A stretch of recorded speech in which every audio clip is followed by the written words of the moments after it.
people. Today we table a proposal that is more desirable. We have a long way to go, and many belts need to be tightened, and government needs to set us on a road to excellence. But our unity has brought us to this place in the budget. Today we adopt the fiscal framework, the foundation on which our nation's budget rests. To ensure transparent fiscal transparency, provide predictability to our investors and to the credit rating agencies, and to maintain stability in the public finance management. The journey does not end here. You have taken the critical first step with us, and I urge you to remain engaged throughout the entire budget process. From today, the timer begins from the division of revenue bill that must be passed in the coming days. This bill is critical for the annual piece of legislation which determines how the nationally raised finances will flow from national, province and local government. And finally, we must pass the appropriation bill before the end of July. Every step we build upon the next. There are no shortcuts in good governance. And as MPs, we are directly involved in scrutinising and voting on the legislation as it passes through the parliamentary processes. We need to ask the hard questions, demand clear answers, and vote for the best interest of South Africa. The path to prosperity requires difficult choices, unwavering accountability, and courage. For too long, you've been excluded from this process, but no more. This year, you stood with us. Stay with us and fight for a budget that delivers dignity, jobs, growth, and excellence, and not poverty and stagnation. We have far to go, but we have taken the first step. Honorable Mautwe.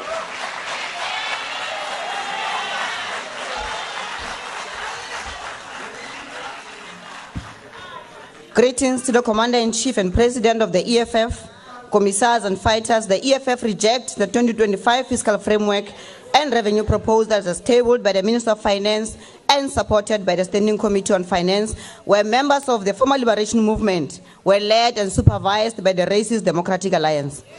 Speaker, we are standing here today for the second time to debate this fiscal framework and revenue proposal because the original report was adopted unprocedurally. We warned you, you ignored us. You allowed the House to adopt the report that was procedurally illegal despite our advice. You allowed a framework that sought to increase VAT from 15% to 15.5%, an increase profusely rejected by almost all political parties except for the ANC, Action SA, and the so-called GNU parties.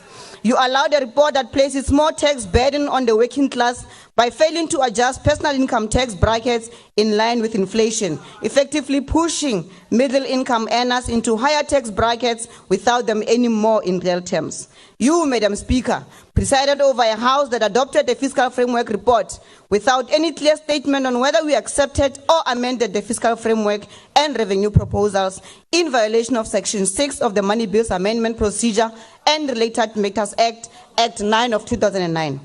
It took the EFF to approach the Western Cape High Court to stop the VAT increase. If it were not for the EFF, South Africans would already be paying 15.5% VAT today. The people of South Africa know now, without any doubt, that the EFF is the only dependable tool in the hands of the poor and the working class.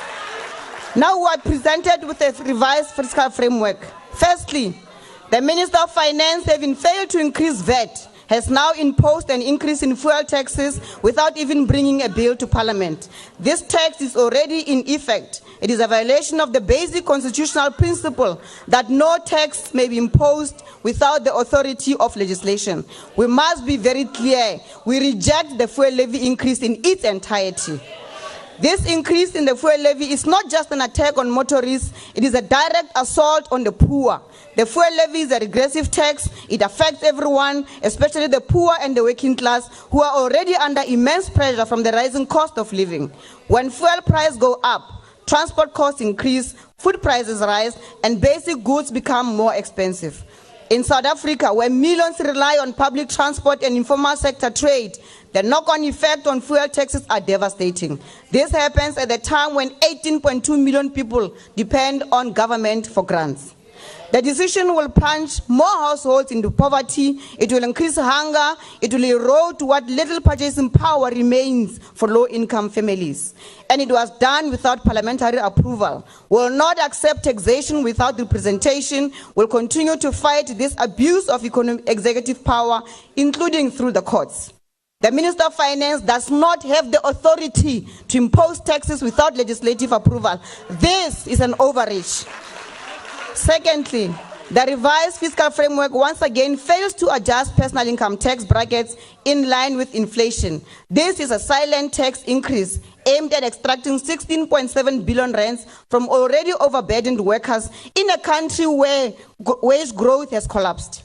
Thirdly, this framework says nothing about the crisis of municipalities. Majority of them are collapsing under financial distress. Service delivery to our people has come to a standstill. This budget proposes no bailout, no solution, no response, just silence. Lastly and most dangerously, this budget is tabled in the middle of a prolonged economic crisis, yet it offers no plan to address the crisis. There is no stimulus package, no bold intervention, no new direction. According to the expanded definition of unemployment, 42% of South Africans are unemployed. That is almost 1 in every 2 people. The committee refused to use this figure and instead relied on the narrow definition of 32%, deliberately hiding the scale of the crisis. Many of the unemployed have given up hope of ever finding work. However, they remain unemployed and their suffering is real. Instead of creating jobs, the former liberation movement now listens to the CEO of Capitec Bank, a loan shark masquerading as a bank who wants to redefine unemployment to reduce the number on paper instead of reducing unemployment in reality. Just last week, Stats SA reported that the economy grew by only 0.1% in the first quarter of 2025. That is not growth, that is stagnation. It is proof that the National Treasury and the GNU have neither the capacity nor the political will to fix the economy. In response to this crisis, the EFF went to the Standing Committee and made clear, progressive, and implementable proposals. We proposed an urgent economic stimulus package of 500 billion, like we did during COVID-19, to revive growth, restore confidence in the economy, and reindustrialize. We proposed an immediate 4 billion rand increase in funding to SARS, not over the medium term, but this year, so that SARS is able to collect the more than 800 billion owed to the state. We proposed new taxes, wealth tax, apartheid tax, luxury land holding tax, because the people who gained from apartheid continue to live comfortably, while the children of the oppressed live in squalor. We showed that the fuel levy is regressive, more so than VAT. One study from Kenya demonstrated that 1% in fuel tax led to a 7% increase in food prices. That is cruelty this government is now defending. But all our proposals were rejected. The GNU is obsessed with budget cuts, obsessed with pleasing rating agencies, Honourable Member, your obsessed time with is reducing up. expenditure on education, Honourable policy, Hadebe. healthcare and social grants. We reject this fiscal framework.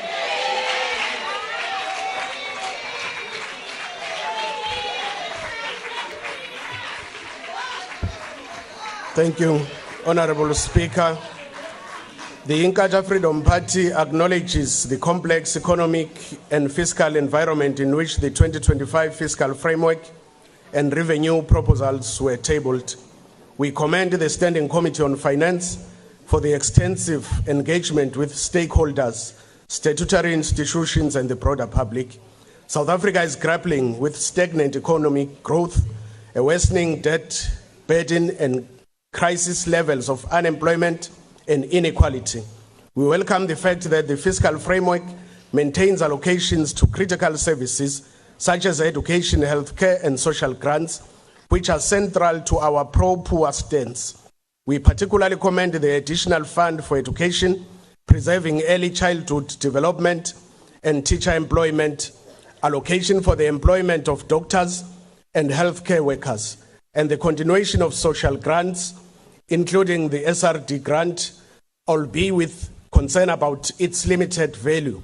We support the infrastructure investment as this aligns with the party's call for state-led, labor-intensive infrastructure development to stimulate jobs and growth, particularly in rural and underdeveloped areas. The reversal of the proposed VAT increase is consistent with our advocacy for protecting the purchasing power of the poor and working class households. The additional allocation to SARS aimed at improving tax compliance and boosting revenue collection is a positive measure, especially if it means avoiding new regressive taxes in the future. However, we also note serious shortcomings that cannot be ignored. The withdrawal of the proposed expansion of zero-rated food items is a missed opportunity to provide targeted relief to the poorest households amid high food inflation. The non-adjustment of personal income tax bracket further erodes the disposable income of the working class, effectively implementing a stealth tax.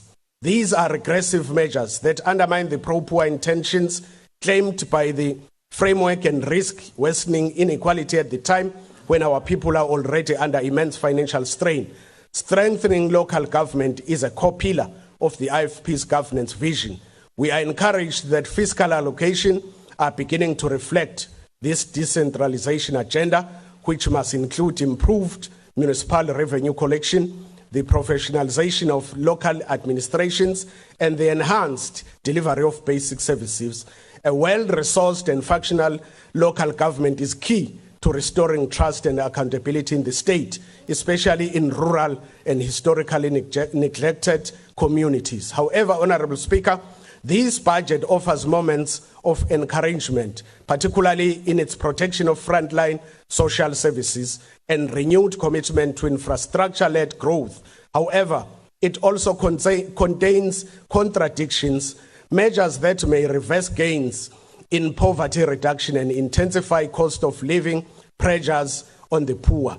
The IFP reiterates our call for a budget that is fiscally responsible but not austerity-driven, pro-poor and employment-focused, and family-anchored in transparency, equity, and inclusive growth. We remain committed to the constructive engagement and rigorous oversight in the interest of all South Africans. The IFP accepts the report. I thank you. Thank you. Honorable Souls.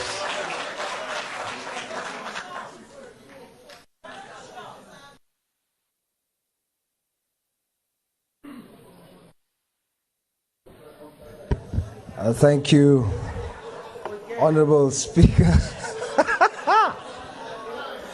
Greetings in the wonderful name of our Lord and Savior, Jesus Christ. Ngoinke ahuniki. Proverbs chapter number 27, verse 17. It says, as iron sharpens iron, so one person sharpens another. This budget has tested the GNU to the limit. Many coalition governments like Germany has fell apart because of budget differences. Our GNU is solid. Our government passed its first and hardest test. Those amongst us here that wants the finance minister to be removed, you are living in green and red dreamland. The Minister of Finance is going nowhere. We support you, Honorable Minister. But the opposition is right when they say that the GNU is fighting. The GNU is fighting, but they are not fighting each other. Through this fiscal framework and revenue proposal, it shows that the GNU is not fighting each other. The GNU is fighting poverty. The GNU is fighting unemployment. The GNU is fighting inequality. Whilst they are fighting each other. South Africa What you saw during this process, South Africa, was not conflict in the GNU. What you saw was friction in the GNU. And the scripture says to us that iron sharpens iron. In order for one iron to sharpen another iron, there has to be friction.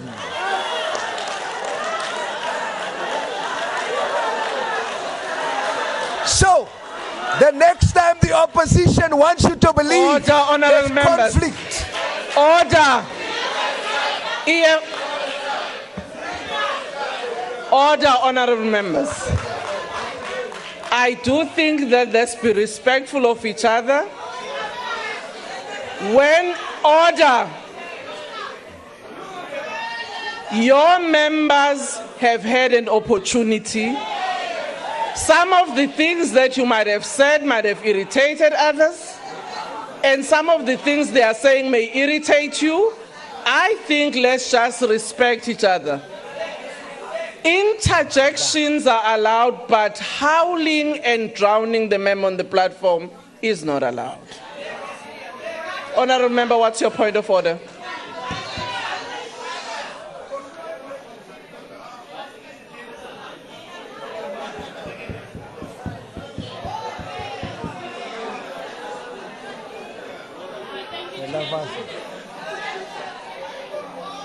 Order, honourable members. I want to hear the member who wants to raise a point of order.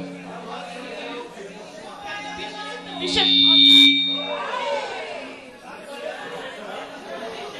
sit down, Chair, Speaker. No, I will make that determination. Can you please raise your point of order? On a point of order. You are, yes, you can continue. Will the bishop take a question on which scripture talks Okay, about lions not entering the kingdom of heaven? Honourable member, you can take your seat. Honourable member, I will ask the member whether he will take your question. If he agrees, he will. If he doesn't, he will continue with his speech. Can you please take your seat? Talks about drunkards and lions entering the kingdom of heaven. Honourable member, can you please be disciplined? Honourable member, would you like to answer a question? No, Honorable Speaker, but the bishop will pray for her. I will Thank pray. you.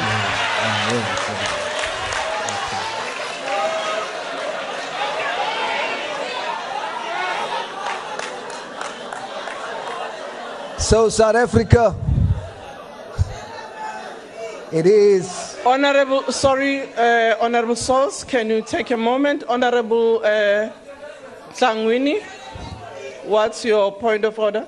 Thank you very much, Honorable Speaker. Speaker, I'm just raising your attention to Rule 68. We are indeed on the fiscal framework, and I want to point out the rule of irrelevance and reputation. So the pastor, bishop, or whatever it is, the one that have visited Israel, Israel, Honourable member, is not sticking to the fiscal framework. Honourable member, can you please take your seat? To irrelevance. I will make a ruling. There is no point of irrelevance in this instance. The member is within his right to make metaphors as he continues with his speech, so as other members have done. I mean, you could have said you are not in a rally when others spoke, but we didn't. We respect members' rights to make, paraphrases or whatever analogy. Order, honourable member, you can proceed. Honorable Speaker, it is clear that what is usually called higher logic is actually lower logic. South Africa, what you have seen is not conflict in the GNU, it's friction. Iron sharpening iron. And in order for one iron to sharpen another iron, there needs to be friction. And because of that process, the GNU is now sharper. The GNU is now stronger. Happy birthday to the legendary Brenda Fassy's sister. Weekend special. Order. Order, honourable member. Honourable Tambo, you wanted to raise a point of order. Can you please bring the mic?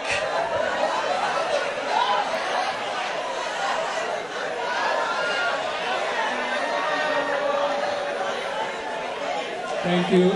Thank you, Honorable Speaker. I want to reiterate the point about relevance because this is torture. We thought there would be an improvement in quality of contribution because at least he's gone to church, not prison. But it's worse.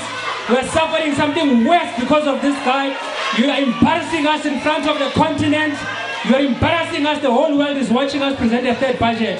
And he has said nothing about the fiscal framework. He doesn't know how much it is. He doesn't know how much is allocated to education. He doesn't know how much is austerity. He doesn't know anything. So what is your point of order? You are subjecting us to torture by not ruling on this irrelevance. Thank you, honourable member. We're suffering. Can you take your seat? Mediocrity. Can you take your seat? Order, honourable members.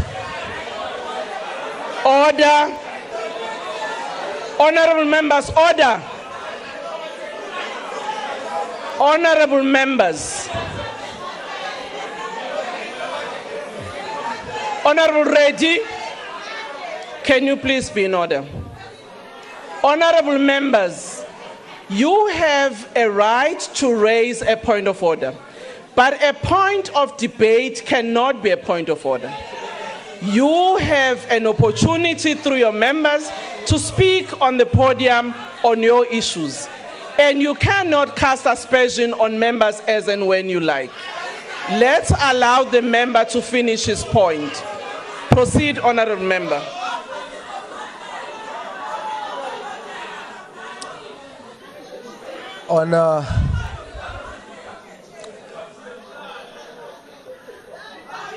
As I conclude, we will forgive them, for they do not know what they do.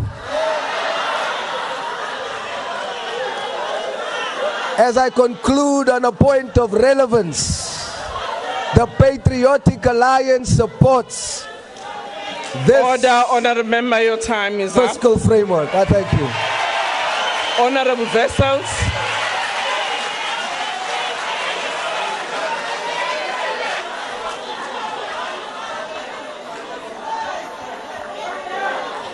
Order, honourable members. Let's allow honourable Vessels to be heard. Honourable Vessels. Die achtbare speaker.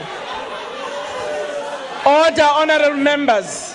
Can we please allow honourable Vessels on the podium to actually speak? Can you please take a seat, honourable minister? Can you please take a seat, honourable minister? Honourable Vessels, can you proceed? Dankie, achtbare speaker. Achtbare speaker, die nare realiteit wat blyk uit hierdie fiskale raamwerk is dat Suid-Afrika diep in die moeilikheid is. En hier kan geskree word en hier kan op en af gespring word, maar die realiteit is dat die uitgawes meer is as die inkomste. Dat Suid-Afrika se skuld buite beheer is, dat dit wat ons betaal om dit te finansier, die koste daaraan verbonde, buite beheer is. Dat die behoeftes van Suid-Afrikaners daar buite aan dienste, soos maatskaplike dienste, gesondheidsorg, onderwys, is baie, terwyl die inkomste al hoe minder word. Dit natuurlik weens werkloosheid, en dit natuurlik weens die feit dat daar nie ekonomiese groei is nie. En dan verstaan die MK en die EFF nie die feit dat jy nie kan verwag dat minder as 300,000 Suid-Afrikaners meer as 40% van die persoonlike inkomstebelasting las moet dra, en dan wil jy belastings instel soos weelde belastings en hoër maatskappybelastings, want jy dink daai gaans gaan net aanhou goue eiers lê. Die gaans is moeg. Die gaans gaan nie aanhou om daardie eiers te lê nie. Die eiers raak al hoe kleiner. Die inkomste raak al hoe minder. Ons het ekonomiese groei nodig En dit is wat hierdie fiskale raamwerk honourable members. daarstel. I cannot hear somebody on the platform. What's the point of order? Can you take a seat, sir? Honourable Speaker, thank you. I rise in terms of Rule 69A, and the members on my right are conversing so loudly they're creating disorder in the House, and it will do them well to listen to the Speaker because he is talking sense. Thank you, Honourable Thank Speaker. you, Honourable Tambo. Thank you, Honourable Speaker. I rise on a point of order because the Honourable Member is misleading the House. He says that the Economic Freedom Fighters has called for increasing of taxation to 300,000 people in South Africa. The EFF has never called for that. Just because he knows that white people are the ones who control the wealth in this country and he feels guilty, he assumes that's the EFF position. Can you withdraw that? Honourable members. The EFF has never said we must tax 300,000 people only. Honourable member. He must withdraw. Honourable member, when you make a point of order, you do make a point of order in terms of the rule. But when we proceed and engage in the debate, it fails to be a point of order. I've not listened, honourable members, I've not finished my point. I've not finished my point. I have not, Honourable Nhlangwini, I do think we should actually respect each other. Honourable Tambo, I've heard your note and I will come back and rule on the matter. And on Honourable Member Dana, I've also noted your point. That's why I was calling the point of order, because indeed we were drowning the Speaker. Honourable Reddy, can you please take your point of order? Thank you. Order, honourable members. Honourable Speaker. Honourable members, can we please be in order and allow the member to raise his point of order? Thank you very much. In considering the rule of order raised by my EFF colleague, I'd like you to also consider the fact that the Speaker at the podium also mentioned MK, because MK never at any stage called for increased taxation. Thank you very much. As I've also indicated, I would look at that matter and come back to the House and make a ruling.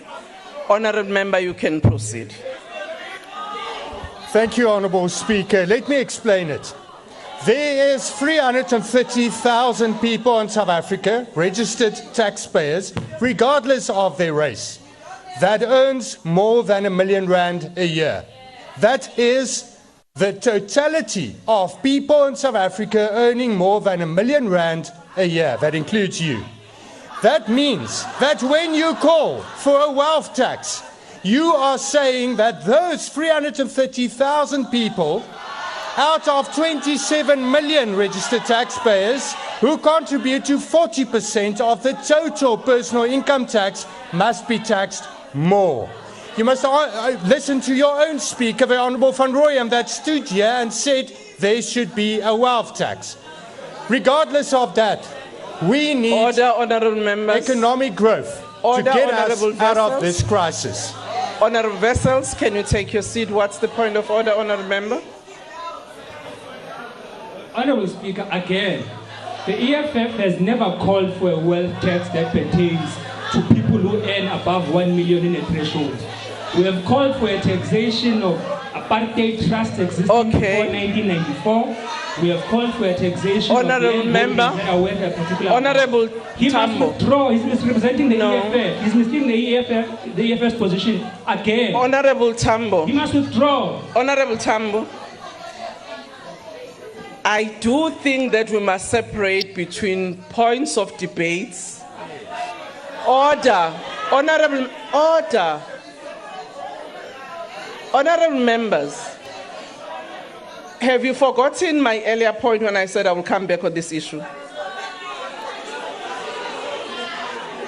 No matter how many times a point has been repeated, it does not mean, honourable members, do you want us to rule on this point or not? If you do, then let's allow the ruling I've made. He spoke in Afrikaans, he was clarifying in English. It doesn't mean that the Speaker is not going to make a ruling on the point. Honorable Vessels, can you proceed with your point of order? Thank you, Honourable Speaker. Speaker, we need economic growth. We need to create wealth. We need the correct policies to do that. But whilst we need to affect this fiscal framework and get the objectives going, it will be in the hands of each state actor. And that means that the prevalent culture of where we have become disponent to each the rand and cent, where it's only important if it's 1 million or 10 million, but we don't care if there's waste of 10,000 rand and 100,000 rand. That culture must stop. If we don't take care of the expenditure and real cost-effective expenditure, we'll never get out of this fiscal crisis. That does mean every rand and every cent must be spent to the benefit of South Africa and each South African. I thank you. Thank you, Honorable Beasley.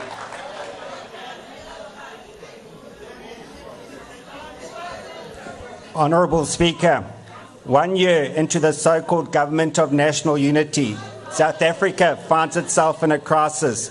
The economy is stagnant. Thousands of South Africans are losing their jobs every day, and poverty and inequality are deepening. According to the latest quarterly unemployment figures, nearly 300,000. Order, Honourable Member. There's a point of order. Can you take your seat?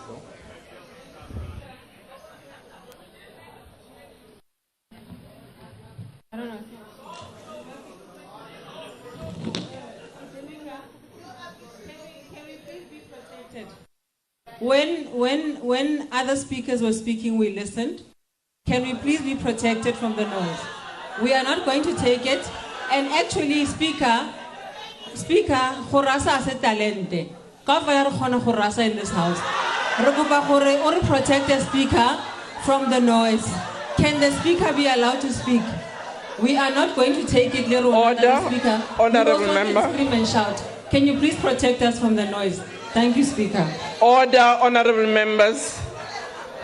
Can we allow the Speaker on the podium to be heard? Honourable Members, order. I also want to hear the member on the podium. Let's allow him to speak. Honourable Member. According to the latest quarterly unemployment figures, nearly 300,000 people lost their jobs. That means 5,000 South Africans will go home today and tell their families that they've lost their jobs. Another 5,000 tomorrow and every working day after that. There are now 8.3 million unemployed South Africans, with a further 3.5 so discouraged that they've given up looking for work. That is 12 million people without opportunity, without support and without hope. But these are not just numbers. They are lived experience of millions of South Africans, real people suffering under a government that has neglected them. When evaluating the fiscal framework, we must first ask, what does it do to create jobs? Because only sustained economic growth of at least 3 to 4% will lift South Africans out of unemployment. The painful truth is that we have not seen this growth above 1% for many years. Even now, Budget 3.0 projects an overly optimistic but still inadequate growth rate of 1.4%. As long as growth remains this low, the heartbreak of joblessness will persist. This stagnation is not a mystery. It is a result of a government bereft of bold, pragmatic ideas, and one that is openly at war with itself. Parties in the GNU spend more time taking each other to court than sitting down to craft meaningful reform. 1 year since its formation, not a single new economic policy has been introduced. Meanwhile, key industries like manufacturing, construction and mining continue to bleed jobs. Honourable Speaker, Action SA was amongst the first to oppose the proposed VAT hike. We said it was immoral to ask the poor to pay more for essentials while corruption goes unchecked. Order.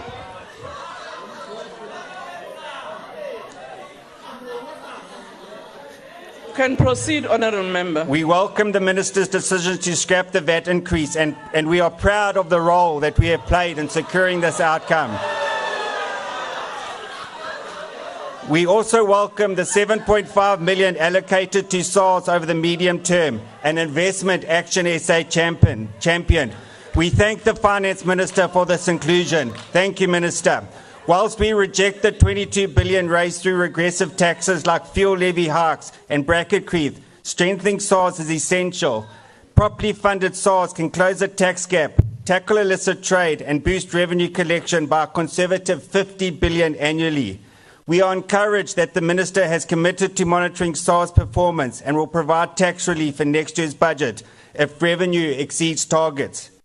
We cannot keep taxing struggling South Africans while corruption continues in entities like the RAF, Compensation Fund, UIF and various SETAs. The National Prosecuting Agency must not only be properly resourced but also much better led. Without a change in leadership and management, the NPA will remain unable to prosecute corruption, public enemy number one. Speaker, in conclusion, this fiscal framework is a GNU budget, and every party in the GNU must be held accountable if jobs continue to disappear and growth fails to materialize. Action SA, as a rational, pragmatic, constructive and consistent party, will support this fiscal framework. Not because it's perfect, but because as a country we cannot afford any more delays. We cannot cripple our country. We cannot allow more chaos. Thank you. The Honourable Swart.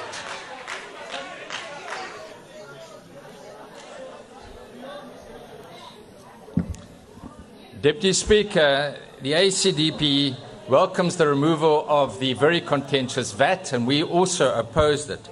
However, this has sadly been replaced by a much maligned fuel levy hike, which can, many have argued, have even a greater impact on South Africans.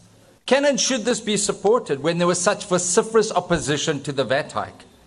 And if it is to be supported, what about the promised fuel levy review? When is that going to be presented to us? The ACDP has also consistently expressed concerns about the overly optimistic economic growth projections. 1.4%. And yes, we are Christians, we believe in miracles. We join Bishop Saw's and we pray and work towards a miracle, but it does seem far distant to even achieve 1%. If you consider that in the past the economic growth projections have not materialized with devastating impacts on our debt levels. Now we're having the Youth Parliament this Friday. We had a youth debate yesterday. Is it fair to give intergenerational debt of 6 trillion rand to the next generation, to the youth that are here? Are they holding us accountable? Where are those voices that are saying we do not accept that intergenerational debt of 1.2 billion rand per day just to service those debts? And it is crucial that the economic growth models are improved. What is needed? The ACDP believes, as many has been set out in the fiscal framework, interventions, infrastructure reform, power and water sector stabilization, logistics efficiency. This is required to achieve higher economic growth. We pray and we work hard towards achieving this so that we can create jobs and address high levels of unemployment. And when one speaks about biblical parables, what are we doing with our talents? What are we doing? Are we being good stewards of every rand that the taxpayer entrusts to us? Those funds are not there to be looted and stolen.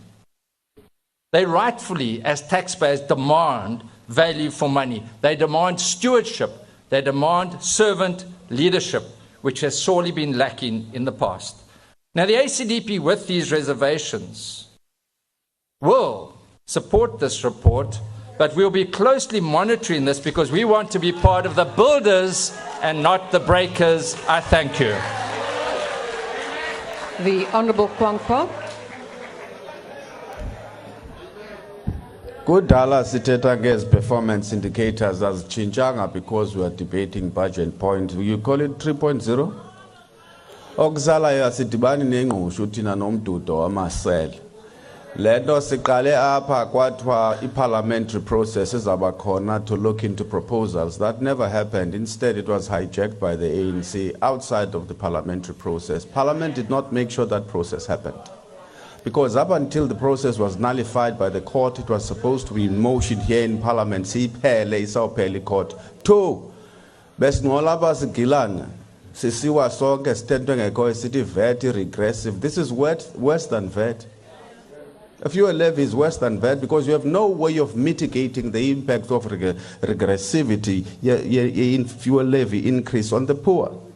Bazathi xa bebheka phana itaxi izawuincrease, icabbage lizawuincrease, ubisi luzawuincrease, awunandlela mitigator. Even the zero-rated items are going to increase because of the increase in input costs.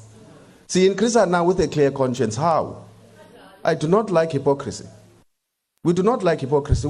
How are we increasing it now when we said VAT was regressive? The worst part of it is the amount of money you are going to generate from fuel levy is minuscule. If you were to compare it with the impact that it's going to have on the economy, the knock-on effect. Secondly is that the other issue is, if you are saying regressive, why are you increasing it if the impact is on the poor and you have no way of impacting that? The other issue which is very, very important, as Paul says it, as tengi vote, as tengbus, GNU or no GNU, that's the truth. The other issue which is critical is we've always said other jurisdictions such as Ireland, for example, they make it difficult for people to engage in tax avoidance schemes. Why? Because their corporate income tax rate stands at about 15%. They say that their income, the income they would generate from that would be next to nothing if they were to do that. Without increasing corporate income tax, you could actually start there. That's an indirect form of taxation, and you'd be taxing the people who should be paying more. Wealth tax, luxury tax, and other issues and other considerations that we should be making so that we do not balance the budget on the backs of the poor, and we do that with a clear conscience. Masingabaqhatha abantu bakuthi bacinge ukuthi ngela xesha besithe sizawukwazi udila nezinye izinto to mitigate the impact of the increase. Now xa senza ngohlobo bazawufika imali yabo. Look at your SRD grant. What is its purchasing power? Have you considered what the purchasing power of other social grants are? Given now what's going to happen because of inflationary increases. No, but we are saying glibly increase it. Balance books, but we are balancing the budget on the backs of the poor, because with limited resources, what does it mean? We're going to have to reduce social expenditure. Sit with a clear conscience. Masingaposis, masithethe inyaniso, amasela.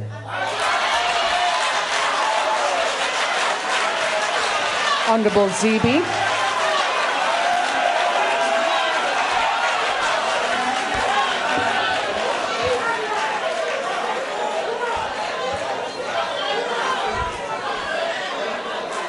Order, honourable members. Order.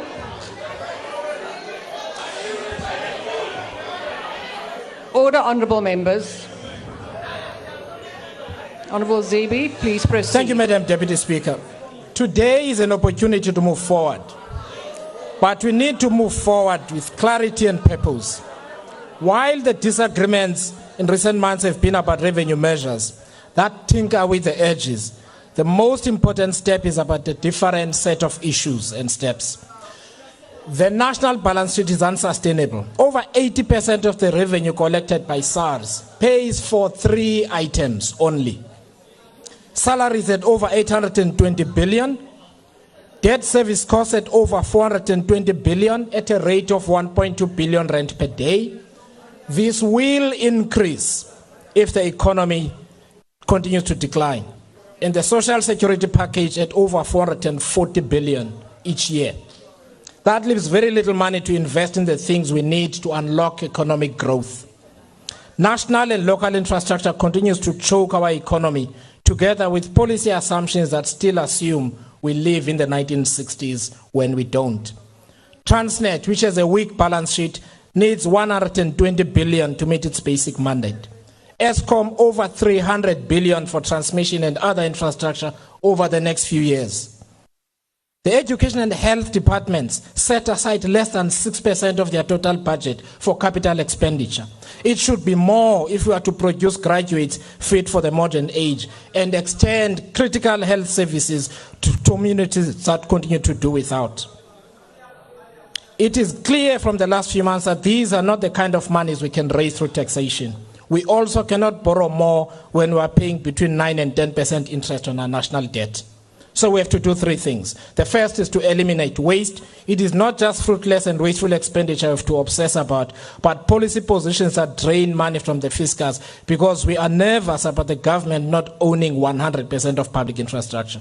This process has to be immediate, sustained, and purposeful. South Africans do not have time to wait while their political representatives engage in endless discussion. We cannot just talk about pension fund and other private investments in infrastructure. We have to create the shareholding and governance structures to make this possible as fast as possible.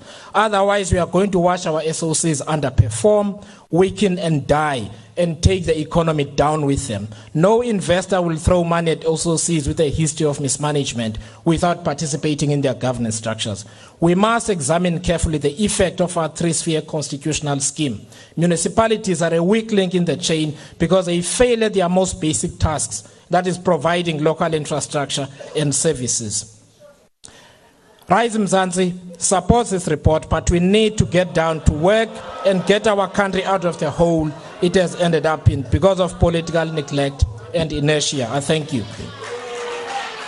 The Honourable Maimane.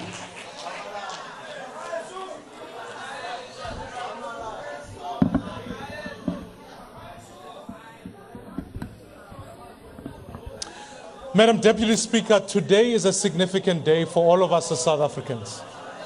We should ask the question, this is the GNU's first budget. And therefore the question becomes, is the GNU a government of growth and reform, or is the GNU a government of taxes? Budget 1.0 was about 2% VAT hike. 2.0, 0.5% tax hike. Today, 3.0 is effectively about fuel levies, the lack of personal income tax adjustment, and ultimately, as the Minister of Finance has already promised, next year we'll be having a discussion about taxes. I fear it is a missed opportunity for us to really speak about reform. Ultimately, here's my challenge, honorable members. The question we should be obsessed about is not just GDP growth or actually looking at debt. We should obsess about the rate of investment in this country. And on the same budget, it proposes the fact that our rate of investment is at 4.2%. Let me warn you quite starkly. If there's no increase in investment, there'll be no growth, there'll be no money for teachers, there'll be no money for NHI, there'll be no money for ultimately keeping South Africans safe. All we'll end up doing is keeping people at home through grants, civil servants happy through above inflation increases, and ultimately borrowing simply to pay for more borrowing. So fellow South Africans, it's time for us to wake up and smell the coffee. The reality is we need to change. I feel I have sympathy for the Minister of Finance. He's been asked to do something with very little. So I'm here to propose that let's focus on growth initiatives. Let's focus on investment and growth capital formation. Let's ask ourselves the question, why if the minister puts R1 trillion in infrastructure, no one else is investing? No one. The private sector is not. Foreign direct investment is dried up. Look outside. Ask yourself, how many cranes do you see outside Johannesburg, Cape Town, or Durban? That's the measurement. So let me propose that, Minister, I suggest that actually what we need to do is to be aggressive at declaring economic zones and giving infrastructure support, digital connectivity, and efficient public transport system. Let's be much more aggressive at building an ethical government, because the more crooks we hire, the less we get for money. And Minister, I want to say this categorically. As Build One South Africa, we'll watch this budget go through. But I want to work with you in the inner ear and the outer ear. Because, Emma, unless we reform, we will not get through it. So, Minister, I'm giving you that sense that let's deal with spending reviews, let's fix the inner ear, and let's fix the outer ear. If we fail at that, Thank we you, will Honourable have more Maimane. Your unemployment, time has less jobs. expired. It's time for change. Your I time thank you has very much. expired. ATM. ATM. We proceed with the next speaker. On order, honourable members. Honourable Galeka Mazibuko.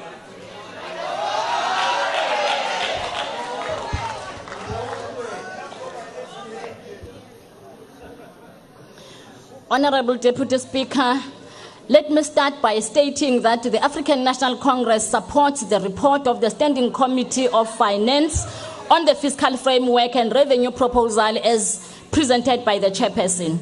This is the second fiscal framework considered by this House. The ANC commends the cooperation from various political parties within and outside the government of national unity for their support for the first fiscal framework report.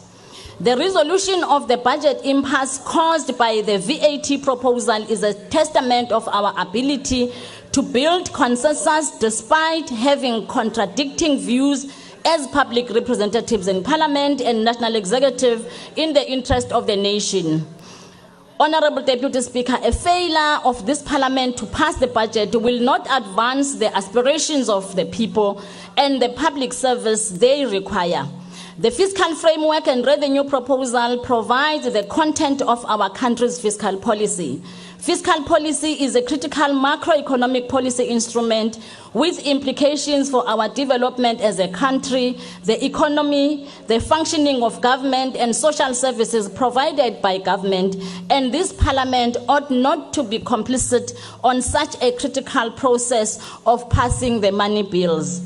The ANC in its manifesto committed to advance and implement a developmental macroeconomic framework which prioritizes fiscal expansion to accelerate our developmental agenda while maintaining fiscal sustainability. For the ANC, the fiscal framework, Honourable Speaker, is about advancing our social transformation agenda as fiscal policy has a redistributive effect of assets and income. South Africa remains the most unequal society, and without the prioritization of the provision of a safety net, over 18 million South Africans will be in severe distress. Hence, the ANC affirms that this fiscal framework is pro-poor, as it increases the social grants above the inflation rate, which will alleviate the cost of living for the poor and have a positive aggregate demand on the economy. The ANC believes the social relief of distress should serve as a basis for the introduction of the basic income grant as part of our comprehensive social security system, which will ensure no one is left behind. We support the fiscal framework because it supports the expansion of the public employment programs, which created 1.8 million opportunities for the youth and unemployed in the 6th administration. We further call on the Minister to ensure adequate fiscal allocations are made to achieve the public employment target of 6.5 million as per the medium-term development plan of the ANC-led government of national unity. Over the 31 years of democracy, the ANC has embedded education as the #1 priority to invest in the people. The first and foremost task of empowering the people for self-liberation is education. As said by our former president, Utatu Mandela, that I quote, "Education is the most powerful weapon you can use to change the world." The fiscal framework has continued to prioritize education through an allocation of 19.5 billion for provisional education compensation cost for 5,000 educators posts and to improve the ECD subsidy per child from 17 to 24 rands. This expands access for an additional 700,000 children up to the age of 5 years for early childhood development. The prioritization of early childhood development and the implementation of the Bella Act through compulsory grade R are measures for fundamental transformation, as this will change the level of cognitive development of generations to come. Honorable Speaker, unemployment remains a challenge that requires all social partners to resolve. We welcome the allocation of over 1 trillion for infrastructure development in the medium term as a major catalyst for economic growth. Empirical evidence does demonstrate that infrastructure has a high employment creation effect and creates opportunities for low-skilled workers who constitute a significant component of the unemployed. Honorable Deputy Speaker, the ANC has acknowledged that fixing local government and resolving basic service provisions such as water, waste collection, electricity, and access to serviced sites are critical to improve the quality of life for all, particularly the historically disadvantaged. We welcome the focus of Operation Vulindlela on local government. The efficiency of local government has an impact of the overall economy as activities and inputs to enable productivity of commerce require municipalities. Building a capable local government and resolving the funding disparities through the review of the white paper on local government will enhance the resourcing of local government, which is at the coalface of service delivery. The ANC affirms importance of fiscal stability, yet recognizing that the country is not facing a fiscal crisis. The ANC has led the discussions on the finding alternative revenue source to enhance our fiscal position, and we will continue to engage various stakeholders and the public on our fiscal policy as a country. Madam Speaker, we have drawn lessons from the 2025 budget impasse. We believe the National Treasury can identify alternative progressive taxation measures to ensure our fiscal position, such as the funding of SARS to collect its debt and tackle illicit financial flows, and introducing tax measures that are redistributive whilst protecting the poor, low-income earners, and the middle strata. We welcome the focus of the South African Revenue Bank on how monetary policy can have a debt stabilizing effect on our debt position. Honorable Speaker, we urge for support of this budget, not the party's political tantrum from organizations that understand nothing about statecraft, constitutional order, or fiscal prudence. Madam Speaker, this parliament is not a TikTok stage. It is not a WhatsApp group of self-proclaimed commissars in red and stolen camouflage. This, Madam Speaker, is the assembly of a democratic republic, and we will not be held hostage by those who confuse constitutional democracy with revolutionary member, can you please take cosplay. your seat? There is a point of order, Honourable Skosana. We are just waiting for the mic.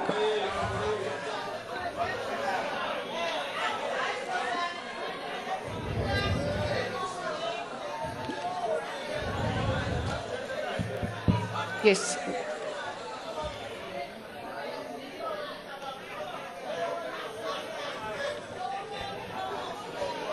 Hello, thank you. Please proceed. Ngithokoze emhlali ngaphambili. Lapha mokuqala Rule 668.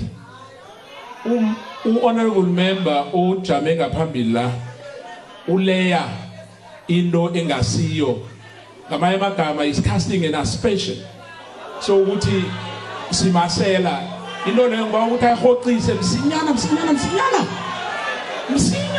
khulu man.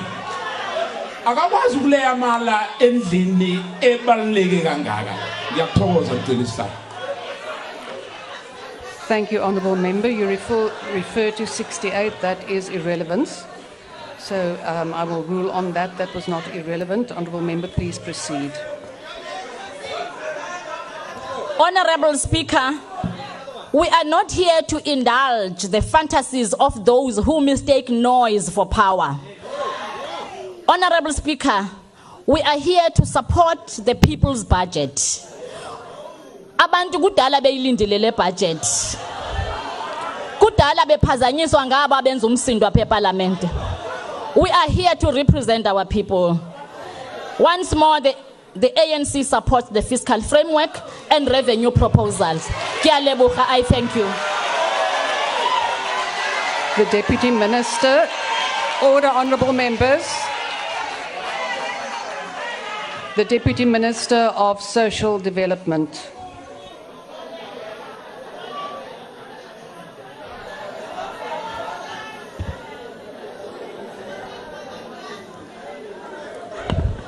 Order, honourable members. Honourable members, order. Honourable Deputy Speaker, VAT is unrevolutionary and a creature of apartheid.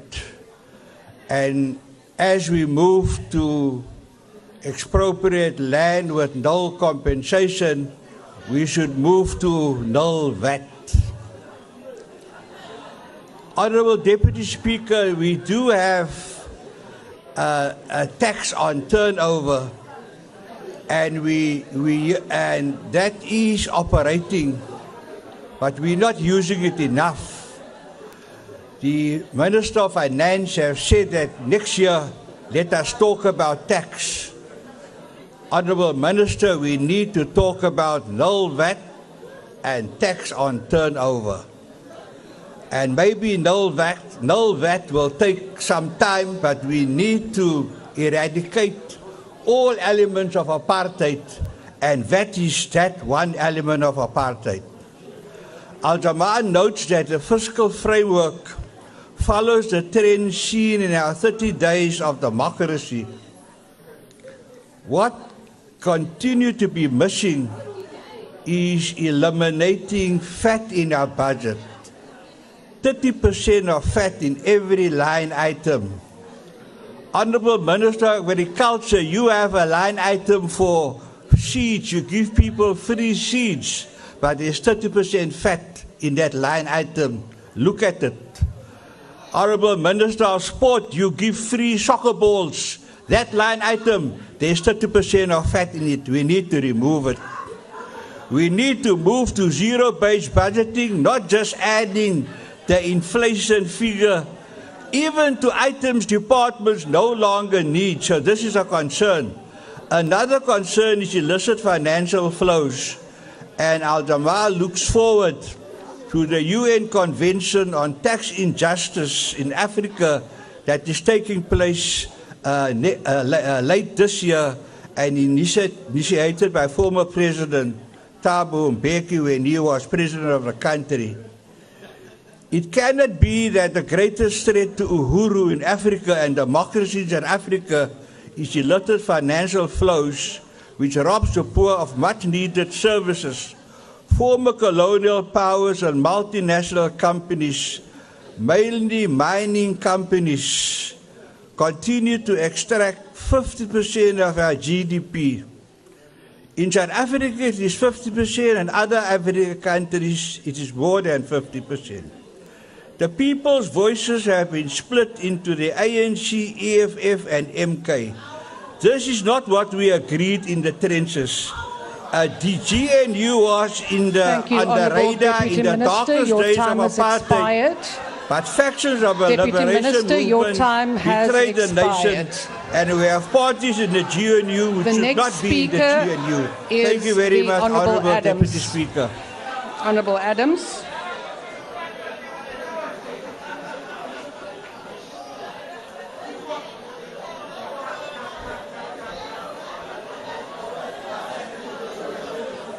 Thank you, Speaker. Thank you, colleagues. You have to spare thought for the Minister of Finance. He's been asked to pull off a miracle with nothing. I don't think I could have done the job, and if we tell the truth, I don't think any of us could. When we speak of 1 trillion rand to be spent on infrastructure, I can't understand why we are not preempting and starting a Zondo Commission in advance, because we know what this government is going to do. You're going to steal, and the poor will suffer. The NCC is not here today to deliver a lecture. It's to tell you the truth. This GNU has done nothing for this country but fall from one crisis to the next. The next crisis is around the corner. It's called NHI. The DA will again throw its toys out the cot. Again, you will come begging to smaller parties for support. And then again, you will sell us out to these people as was the plan. This budget right here does not speak to the needs of our people. It does nothing for the poor in Kailicha, on the Cape Flats, and in Alexandria. This budget is a sellout. And the NCC does not support it, but it will accept it, because we understand.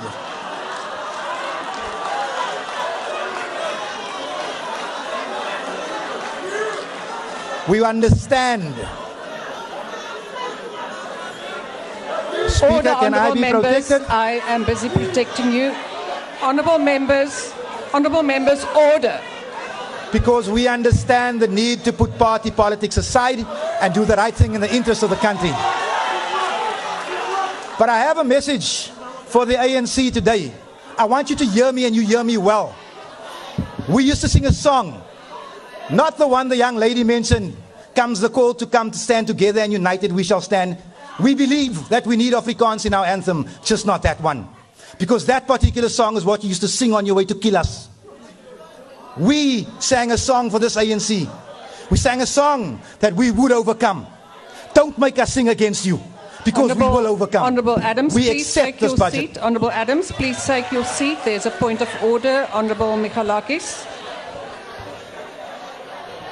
Thank you, Deputy Speaker. Deputy Speaker, the member on the podium just pointed to Honourable Alexander and said that was a song that you sang on your way to kill us. Honourable Alexander never killed anyone as far as I know, and I would like your ruling for him to please withdraw it. Thank you. Thank you, Honourable Speaker. Member. Honourable Adams, I'm still busy ruling. Speaker. Please take your seat. Honourable Michalakis, I will have to consult the Hansard to check the actual wording and the context in which it was said, and then come back with the ruling. Honourable Adams. Speaker, if Honourable Michalakis understands the point I'm trying to make, I'm convinced that young lady wasn't in the army. But when I say you, he's well aware of who I'm speaking about. I don't understand why this man needs to absolve himself from the crimes which happened 30 years ago. But being amongst the most oppressed people in the world, we understand how sensitive you are. You carry your oppression really, really well, by the way. Speaker, I'm going to exit now. But to imagine that we came from Mandela to this in 30 years, it's embarrassing. Thank you. Honourable Mashlatsi.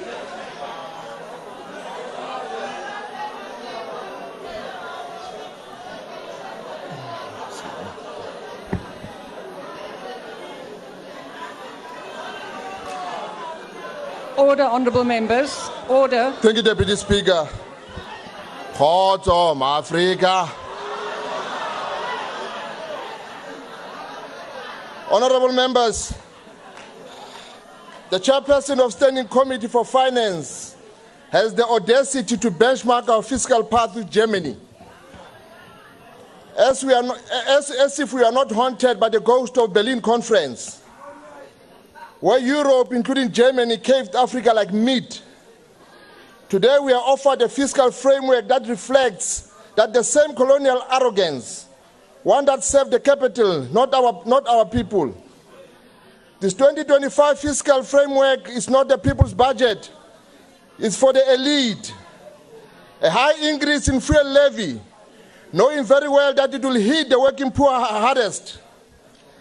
Taxi fare rise, food price spike, and every household feels the pressure.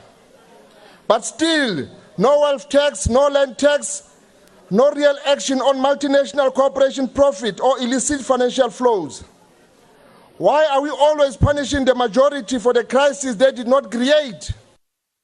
Chairperson, if you truly admire Germany, why didn't you borrow their commitment to state-led industrial policy, their investment in skills, manufacturing, and infrastructure? Instead, we are handed austerity dressed up in economic reform, a recycled script from Western financial institutions.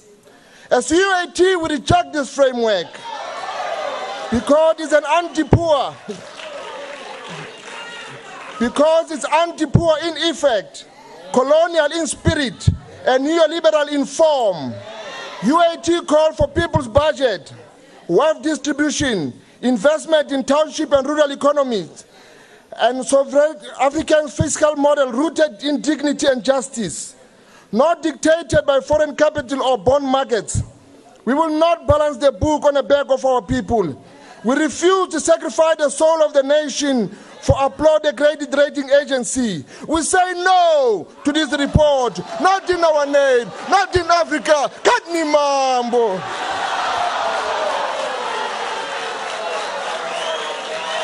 Honourable Minister of Tourism.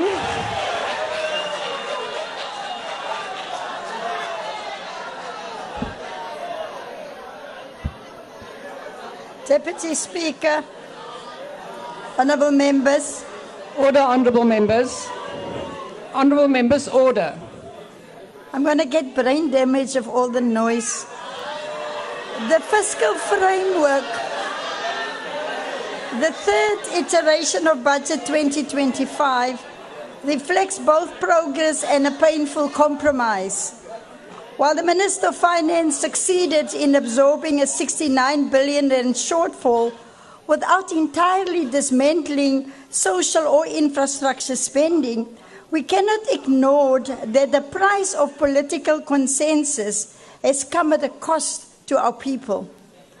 We've seen political parties shout victory over the scrapping of the 0.5% VAT increase, but very little reflection on what does that actually means. Gone with it were vital reforms, the expansion of zero-rated food items, above inflation grant increases, and a relief for bracket creep. Yes, this budget avoids collapse, but it's also a warning light. The real work lies ahead, reforming the way we build our budgets. The Good Party has long advocated for zero-based budgeting, a reform finally echoed by the Minister. It's time for us to stop carrying forward inefficiencies and waste, allocating funds based on what South Africans need. We must settle the issue of the basic income grant once and for all. It sustains life and it restores dignity. And this is not a radical idea, not at all. It is the bare minimum in a country defined by extreme inequality and poverty. Deputy Speaker, this budget shows us what happens when politics trumps policy. While parties jockey for power, millions remain hungry, millions remain unemployed. So today's vote is not whether budget 3 or 2 is marginally better than the other. There's no going back. We will support this framework, not because it is perfect, but because South Africans can no longer wait. We cannot ask the poor of this country to carry the burden of grandstanding. The next step is not the responsibility alone of the Minister of Finance to grow this economy. It is the responsibility of the whole executive of this country. And every minister must come with their growth plan to Parliament as soon as possible. The responsibility is that of the whole of government, not only the Minister of Finance. We support this. Thank you. The Honourable Burke.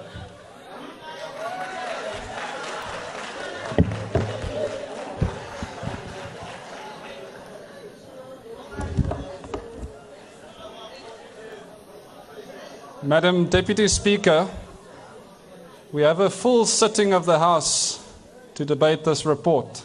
Everyone's here. And at the risk of sounding unparliamentary, we should do this more often. It's nice to be here. And if I'm being honest, the EFF joining our court case to oppose a VAT increase and then expropriating its success without compensation just adds to the atmosphere. If there are those that still question our cooperation with the ANC, if there are individuals that still ask what we've attained in this government, what we dare dream to achieve in years ahead on this journey. Let us put focus and point them to this fiscal framework. It's a story that runs far deeper than the headlines of too much expenditure, too much debt, and too little economic growth. It's a document born in concealment, raised in conflict, and matured on compromise.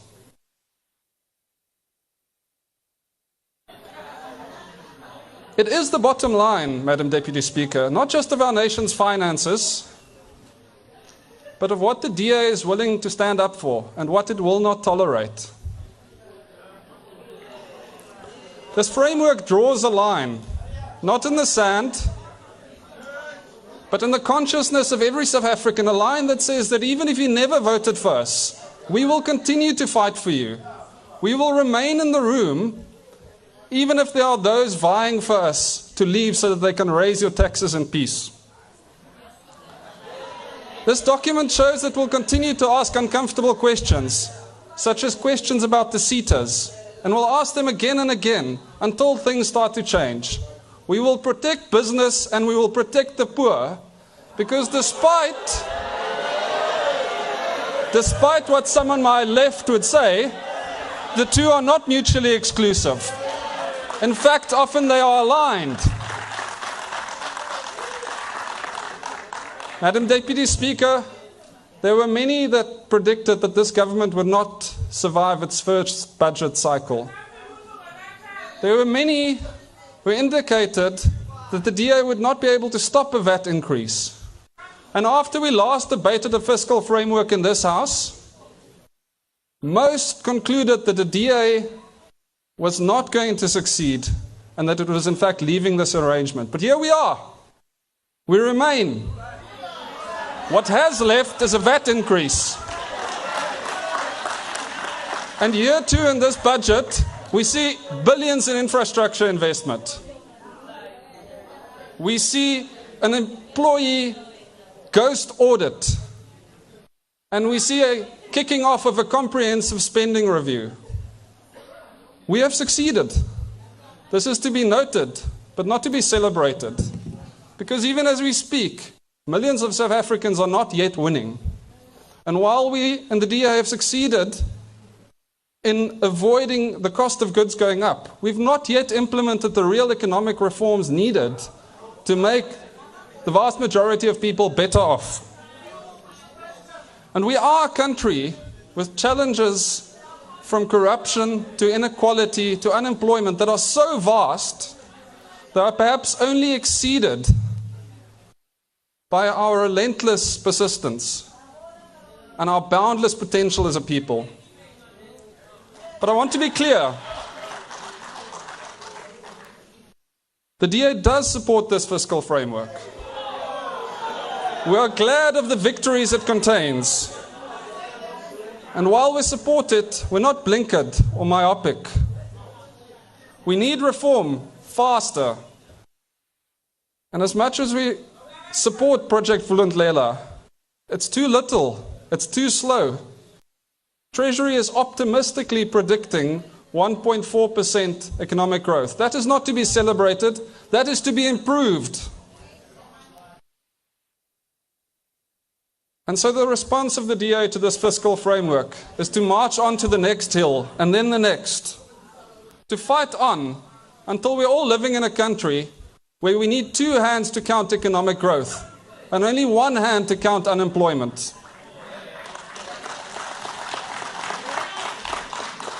Make no mistake, this forward march will not be easy. Just as they told us we would not be able to stare down a VAT increase, there are those that will tell us that the problems we confront are too complex, that they are endemic, that they are structural, and we can't fix our ports, we can't fix our public service or even our potholes. But we will prevail in that fight for the same reason that we prevailed in this budget battle. It's because we have the facts on our side. It's because we have sensible economic policy on our side. And most importantly, it is because we will have the prosperity-starved people of South Africa on our side. So, Madam Deputy Speaker, the DA supports this fiscal framework. And if things go to plan, we will support 4 more that includes rational economic policy.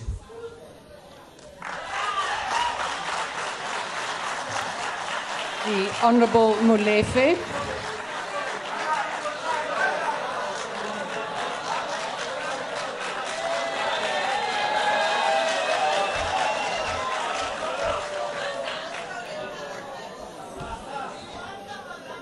Marara araranela pele.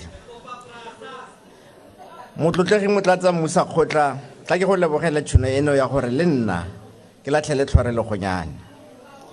E setse le malatsi a le 71 days. Puso ya lefatshe leno la rona la Afrika Borwa e simolotse ngwaga o montšhwa wa matlotlo mme go sena ka botekanyetso e tlhomameng e dumeletsweng ke lekgotla leno la kokoano bosetšhaba. Motlotlegi tona ya matlotlo le lefapha la gagwe la matlotlo ba paletswe mo makgetlong a le mabedi go lere tekanyetso kabo e neng e ka dumelelwa ke kokoano setšhaba eno. Maiteko a bona a iteile se folletse mo makgetlong a le mabedi ka gore tona ya matlotlo o ne a batla go rwesa bahumanegi ba koba di magetleng ba ba setseng ga jaana ba rwele joko ya botlhokatiro mokgweleo wa koketso ya lekgetho lo le itsegeng ka leina la VAT. Mo lekgetlong leno la boraro tona ya matlotlo o buile gape go leka go falosa ka botekanyetso ya ngwaga ono. Sebe sa phiri ke gore ka botekanyetso eno e ya maiteko a boraro ke tlhakantsuku ya moroke le bose. Tekanyetso kabo eno e ikaegile ka koketso ya lekgetho ya theko ya lookwane le le tsamaisang dipalangwa fuel levy. Koketso eno e santse e tlile go ama bone bahumanegi ba le badiri ka gore dituelo tsa dipalangwa le theko ya dijo di tlile go oketsega. Rona re le ba mokgatlo wa Mkhonto wa SEC re ipotsa gore go reng tona ya matlotlo a ganella mo go oketseng makgetho a tlileng go oketsa tshotlego ya batho ba e leng gore ba setse ba imelwa ke botlhokatiro le bohumanegi. Rona re ne re a lebelele makgetho a tla oketsang lotseno la puso ka go kgethisa bahumi ba e leng gore bohumi jwa bona bo kgontshitswe ke melao ya malobo ya tlhaolele. Motlotlegi Wessels, lefatshe la rona le aparetswe ke kobo e ntsho ya botlhokatiro. Botlhokatiro bo ka bohumanegi. Botlhokatiro bo bitsa tlala. Tlala e dira gore batho ba tshabelwe ke malwetse. Tlala e pateletsa batho go senyetsa ba bangwe. Tlala e thuba malapa. Tlala e ntsha bana mo dikolong. Tlala e ntsha bana mo magaeng a bone e ba dira bakopi mo mebileng. Tlala e tsenya bana le bagolo ka ntlo le fitshwana. Rona re le ba Mkhonto wa SEC re ne re solofetse gore tona o tla dirisa tšhono eno ya ka botekanyetso ya boraro go lwantshana le botlhokatiro. Segolo se tonna botlhokatiro jwa bana ba ba falotseng lokwalo la matriki le ba ba weditseng dithuto tsa bone tsa university. Re swabile nko go feta molomo. Re ne re solofetse go le gontsi. Re ne re solofetse gore tona ya matlotlo le puso ba tlhaloganya mathata le tshotlego e setšhaba se se ntshonyana se kamakamaneng le ona. Kwa ntle ga modimo wa boikanyo o gogileng borraetsho mo dinageng tsa lenyora, puso ke yona e rweleng mo magetleng maikarabelo a tshepo ya bofelo ya bana ba mmala wa sebilo. Go palelwa gabedi go lere ka botekanyetso e tlhomameng e lwantshang botlhokatiro le lehuma ga se phosonyana e senang ditlamorago mo bathong. Go bontsha go tlhoka maikarabelo a puso mo setšhabeng se se beileng tsholofelo ya sone ya go tswa mo tshotlegong le bohuma mo go yone. Go bontsha go tlhoka boikanyego jwa puso go ntsha batho le bana ba bone mo tlaleng. Go bontsha go tlhoka ga boikanyego jwa puso go ntsha batho le bana ba bone mo tlaleng. Setšhaba se sa rona se tlhoka boetapele jo bo tla kgonang go tsaya ditshwetso tse di maleba tsa go lwantsha botlhokatiro le bohumanegi. Setšhaba sa rona se tlhoka boetapele jo bo tla tsayang ditshwetso tse di maleba tsa go godisa ikonomi ya rona gore e kgone go fa batho ditiro tse di tla fedisang botlhokatiro tlala le lehuma. Kabotekanyetso e ya ngwaga wa 2025 e ne e le tšhono ya gore puso e re bontshe tsela ya kgolo ya ikonomi, tsela ya go fetsa tlala le go thujwa ga malapa ke tlala. Tona le lefapha ba tshamekile ka tšhono eno. Re ne re reeditse ka tlhoafalo re lebile gore marara a leng teng mo a re le mo go one a tla rarabologa. Mokgatlo wa Mkhonto wa Sizwe ga o ikamanye gotlhelele le tekanyetsokabo ya boraro ya ngwaga wa 2025. Ke go leboga Musakgotla. Honorable Makubela.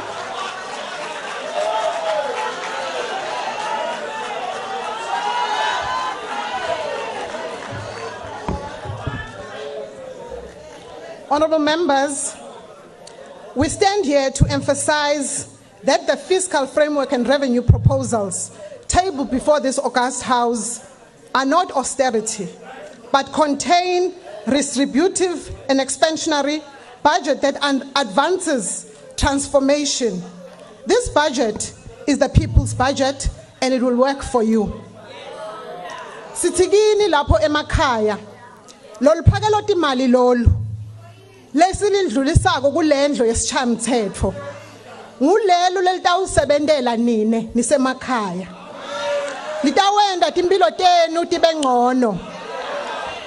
Inhlangano ya African National Congress lenguhulumende walolusuku iyanithembisa ukuthi le budget lesikhuluma ngayo namuhla lesithi ibudget yebantfu itawenda ukuthi timpilo tenu tithuthuke. Ngisho njani uma ngisho so kuthi ingcenye yayo leliphakelo timali leli imali le yatuke tinsita letitawusita ebantfu itawuya kutempilo itawuya tuke mfundvo kanye futhi itawenda ematfuba emsebenti latawenda kuthi emashishini lamancane akhule. Bantfu basemakhaya ngithi kini ningabalaleli laba labafika itolo laba labangadadi ukuthi bayembili noma bayaphambili noma bayemuva. The ANC has a track record on maintaining the fiscal discipline and stability that is what the economy needs. The ANC is a government that needs to be trusted because its track record speaks for itself. We are committed to ensuring that there are modalities that will cushion the poor who are the most vulnerable. We trust this government and National Treasury will come up with mechanisms that will ensure that we mitigate against the high cost of living. Fellow South Africans, we stand here to dispel the notion that black economic empowerment is negatively impacting on the economic growth of this country. It is an undeniable fact that BEE has contributed to the acceleration and the redistribution of wealth and income through various progressive policies and legislation. Without broad Black Economic Empowerment Act and the Employment Equity Act, the pace of transformation in workplaces would have been lagging, as some private sector players have blatantly refused to implement these progressive acts. And they continue to think that empowerment means only the few privileged must continue to accumulate wealth by marginalizing the majority. This is a glaring fact. Without the implementation of these acts, the ownership patterns of the economy remain skewed to the majority. Malunga lahloniphekile, singu African National Congress, sithi lo mthetho lesawuphasisa kuleli parliamente, kule administration lendlulile, which is the 6th administration. lo bitwa nge-Public Procurement Act. Ngiwo mbamba lo tawenda kutsi bomake ebantfwana labasha nebantfu labaphila nekukhubateka, which is the women, youth and persons with disabilities, babekelwe eqatse, which is their set asides. Lo tawenda kutsi ebantfu bakhone kutsi bafinyelele malula kutsi bakhone kutsi batiphilise.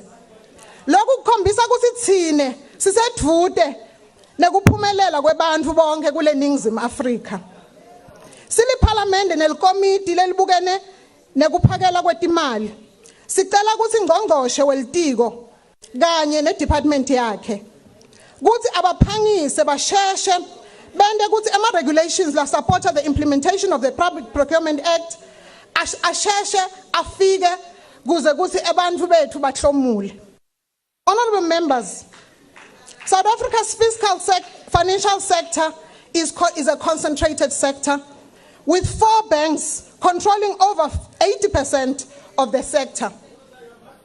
Bantu baseNingizimu Afrika kumele kuthi balade iqiniso kuthi emabhange aqhubeka njalo nokwenda kuthi kube lukhuni kutfolwa imali tekusungula emabhizinisi lamancane.